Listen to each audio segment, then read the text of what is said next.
Assalamualaikum warahmatullahi wabarakatuh. Selamat datang di video pembelajaran Mapel IPA kelas 8 di SMP Nurul Islam Tanah Bayar. Bagaimana kabar kalian semuanya? Semoga kalian semua dalam keadaan sehat walafiat. Sebelum kita mulai pembelajaran hari ini, marilah kita mulai dengan bacaan basmalah. Bismillahirrahmanirrahim. Pada daring kali ini kita akan membahas tentang gerak pada tumbuhan. Dengan tujuan pembelajaran pada hari ini yaitu agar siswa dapat mengidentifikasi gerak pada tumbuhan beserta dengan jenis rangsangnya. Gerak pada tumbuhan merupakan suatu resapan terhadap rangsang atau stimulus, baik yang berasal dari dalam maupun dari luar individu, atau gerak sebagian organ tumbuhan atau keseluruhan tumbuhan akibat pengaruh rangsang atau bukan pengaruh rangsang atau otonom. Jadi geraknya bisa gerak sebagian ataupun gerak keseluruhan tumbuhan. Jadi, timbulnya gerak pada tumbuhan merupakan bukti adanya iritabilitas atau peka terhadap rangsang dan mampu menangkap rangsang tersebut.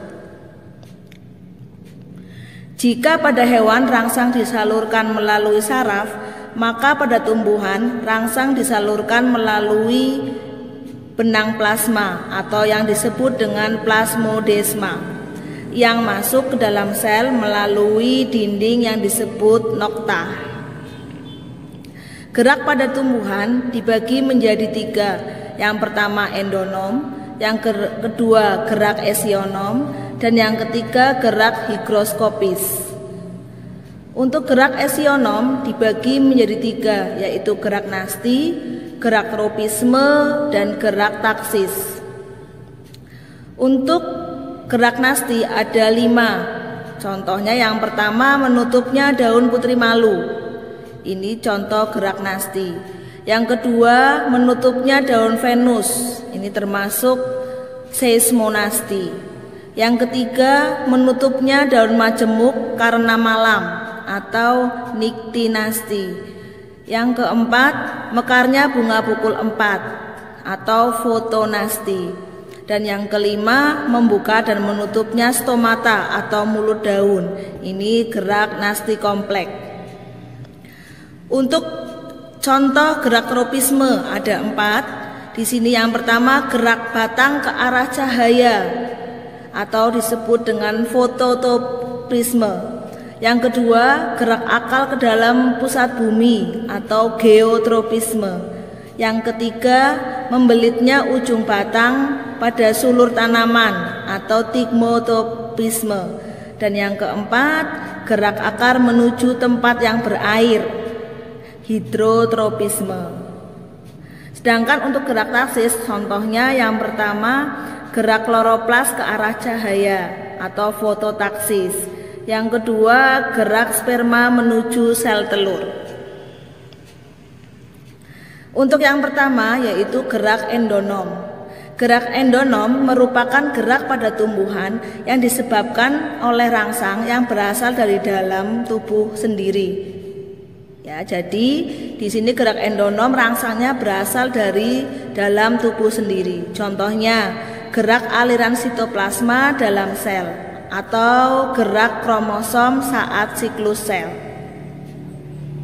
Itu ada gambar gerak kromosomnya. Yang kedua gerak esionom. Gerakan pada tumbuhan yang disebabkan oleh rangsangan yang berasal dari luar tumbuhan tersebut. Jadi kalau endonom itu dari dalam, kalau esionom itu rangsangnya berasal dari luar. Faktor penyebabnya bisa berasal dari rangsang sentuhan, air, cahaya, temperatur atau suhu, zat kimia, gravitasi, dan lain sebagainya. Untuk gerak esionom dibagi menjadi 3, yaitu gerak tropisme, gerak taksis, dan gerak nasti. Untuk gerak tropisme adalah gerak merupakan tumbuhan yang arah geraknya dipengaruhi oleh arah datangnya rangsang. Jadi ada arah rangsangnya. Rangsang dari luar yang mempengaruhi gerakan tumbuhan ada bermacam-macam, misalnya cahaya, gravitasi, air, kelembapan, sentuhan, atau singgungan. Berdasarkan jenis rangsangan, gerak tropisme dibagi menjadi 4, yaitu fototropisme, yang kedua geotropisme, yang ketiga hidrotropisme, dan yang keempat tikmotropisme.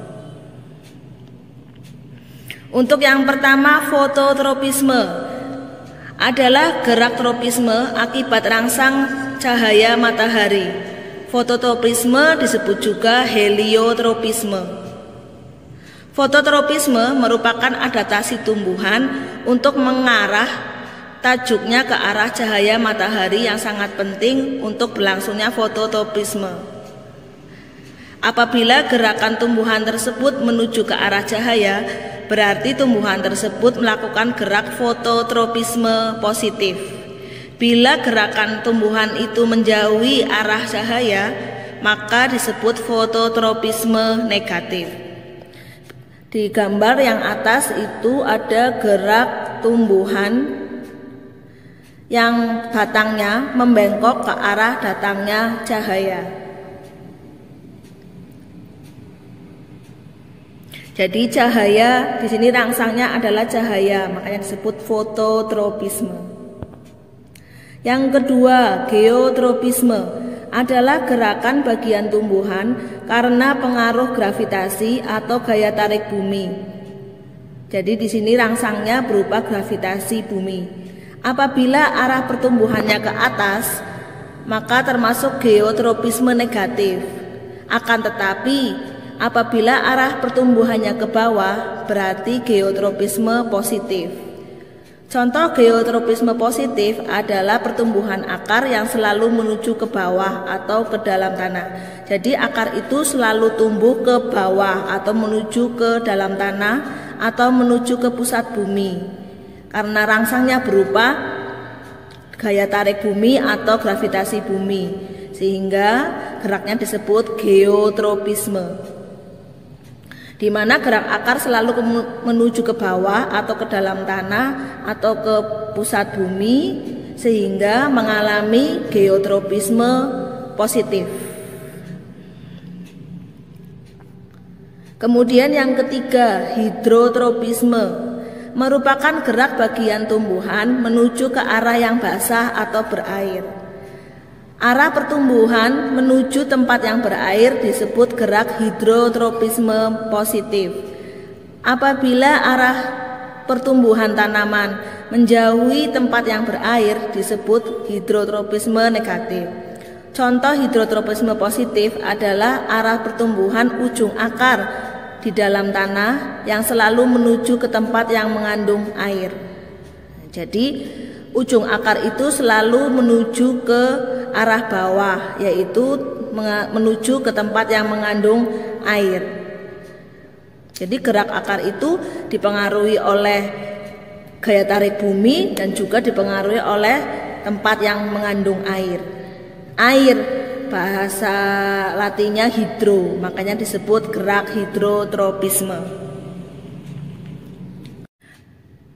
Berikutnya yaitu gerak tikmotropisme. Gerak tikmotropisme adalah gerak tropisme yang disebabkan adanya rangsangan berupa sentuhan benda atau persinggungan. Berasal dari kata tikma yang berarti singgungan atau hapto yang berarti sentuhan. Gerakan ini nampak jelas pada gerak membelitnya ujung batang atau ujung sulur dari Cucurbitaceae atau Passiflora. Contohnya tanaman yang bersulur adalah ercis, anggur, markisa, semangka, dan mentimun. Bisa kalian lihat di 3 gambar itu, tanamannya akan membelit pada ujung batang atau kayu yang berdekatan dengan dia. Berikutnya gerak taksis. Gerak taksis gerakan yang terjadi akibat rangsang luar. Seluruh tubuh tumbuhan akan bergerak dan arah geraknya ditentukan oleh rangsang. Untuk gerak taksis dibagi yang pertama fototaksis. Foto itu cahaya. Jadi fototaksis adalah gerak pindah tempat tumbuhan karena adanya rangsang berupa sinar matahari atau cahaya matahari. Contoh gerak fototaksis adalah yang pertama gerak spora kembar dari jamur Phylobulus. Yang kedua gerak kloroplas menuju ke sisi sel yang mendapatkan sinar matahari. Kemudian gerak euglena pada pagi hari bergerak ke arah datangnya sinar matahari, tetapi di siang hari dia akan bergerak menjauhi sinar matahari. Untuk yang kedua yaitu gerak kemotaksis. Kemo itu kimia. Jadi kemotaksis adalah gerak pindah tempat tumbuhan karena adanya rangsang berupa zat kimia. Contohnya bakteri aerob pada percobaan Engelmann bergerak menuju bagian pita kloroplas yang terkena cahaya matahari karena bagian tersebut mengeluarkan oksigen. Contoh yang lain adalah gerak spermatozoid pada lumut atau tumbuhan paku menuju sel telur karena pengaruh zat kimia yang berupa gula atau protein. Jadi di sini kemotaksis disebabkan oleh rangsang yang berupa zat kimia.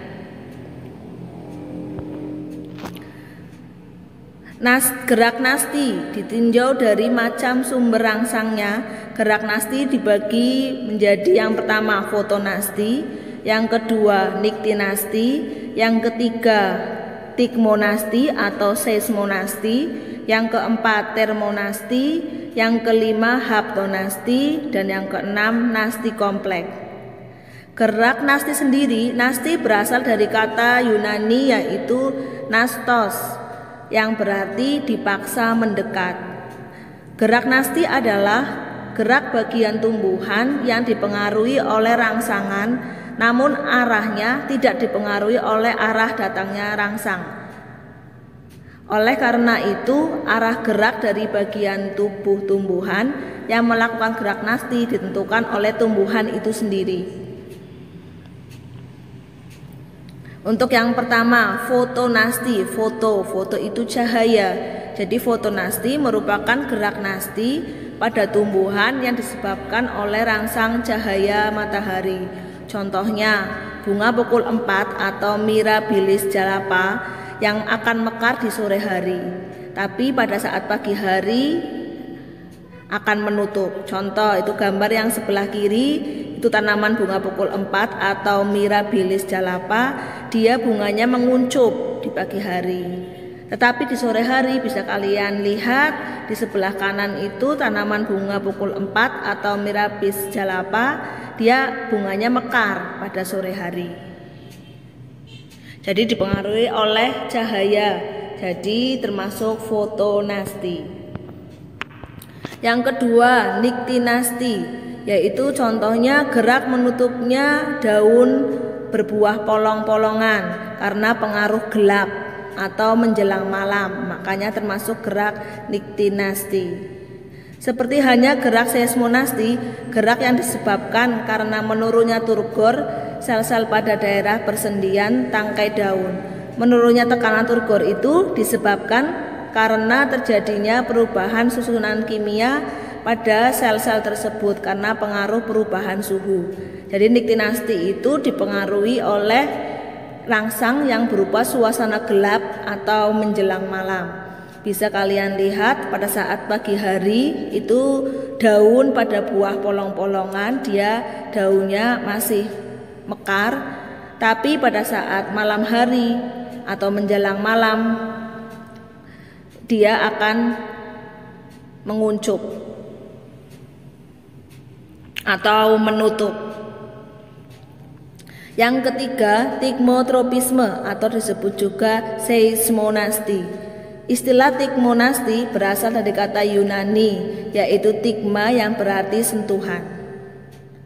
Gerak tigmonasti atau gerak seismonasti adalah gerak nasti yang disebabkan oleh getaran atau sentuhan.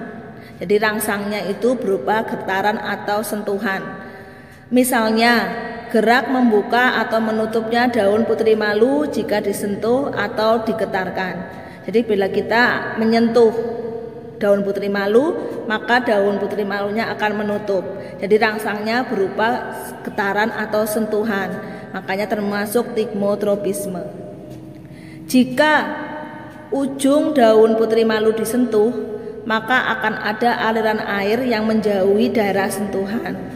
Adanya aliran air ini menyebabkan kadar air di daerah sentuhan akan berkurang, sehingga tekanan turgornya mengecil. Akibatnya daun putri malu akan menutup dan tampak seperti layu. Jika dibiarkan beberapa saat, daun akan kembali membuka karena air mengalir kembali ke arah daerah sentuhan. Lamanya waktu menutup tergantung pada suhu atau halusnya getaran. Arah gerak menutupnya daun putri malu adalah tetap, walaupun pusat rangsangnya dirubah. Yang berikutnya yaitu termonasti. Termonasti adalah gerak nasti yang disebabkan oleh rangsang berupa suhu. Jadi di sini termo itu suhu. Contohnya mekarnya daun bunga tulip pada saat suhu udaranya sesuai. Bunga itu akan mekar jika suhunya hangat. Itu bisa dilihat di gambar yang sebelah kiri. Tapi pada saat suhunya menurun, dia akan menutup. Itu bisa dilihat di sebelah kanan. Berikutnya haptonasti. Haptonasti adalah gerak nasti yang terjadi pada tumbuhan insektivora atau tumbuhan pemakan serangga yang disebabkan oleh sentuhan serangga. Contohnya, menutupnya daun tanaman kantong semar dan venus ketika tersentuh serangga kecil. Jika seekor serangga mendarat di permukaan daun akan menutup sehingga serangga tersebut terperangkap dan tidak dapat keluar. Jadi haptonasti itu contohnya pada tumbuhan pemakan serangga akibat rangsang dari sentuhan. Sentuhannya dari sentuhan serangga. Itu bisa dilihat gambarnya yang sebelah bawah. Itu serangganya sudah masuk, berarti adanya sentuhan sehingga nanti tumbuhannya akan menutup. Berikutnya nasti komplek. Nasti komplek adalah gerak nasti yang disebabkan oleh beberapa faktor sekaligus. Rangsang yang diterima dapat berupa cahaya matahari, suhu, air, dan zat kimia. Misalnya, gerak dan membuka dan menutupnya sel-sel penjaga pada stomata. Bisa dilihat di dalam gambar yang atas itu stomatanya bisa membuka, bisa menutup. Jadi perbedaan gerak nasti, taksis, dan tropisme adalah kalau gerak nasti itu gerak bagian tumbuhan akibat pengaruh rangsang dari luar. Arah geraknya tidak dipengaruhi oleh arah datangnya rangsang, tetapi terjadi akibat perbedaan kecepatan perubahan tekanan turgor. Jadi gerak nasti itu rangsangnya dari luar, kemudian tidak dipengaruhi oleh arah gerak. Sedangkan untuk gerak tropisme itu gerak tumbuhan yang arah geraknya dipengaruhi oleh arah datangnya rangsang. Rangsangan itu dapat berupa cahaya, gravitasi, air, kelembapan, sentuhan, dan singgungan. Jadi gerak tropisme itu arah geraknya dipengaruhi oleh arah datangnya cahaya. Sedangkan untuk gerak taksis adalah gerak pindah tempat yang diberlakukan oleh organisme atau tumbuhan. Arahnya bisa mendekati, bisa juga menjauhi.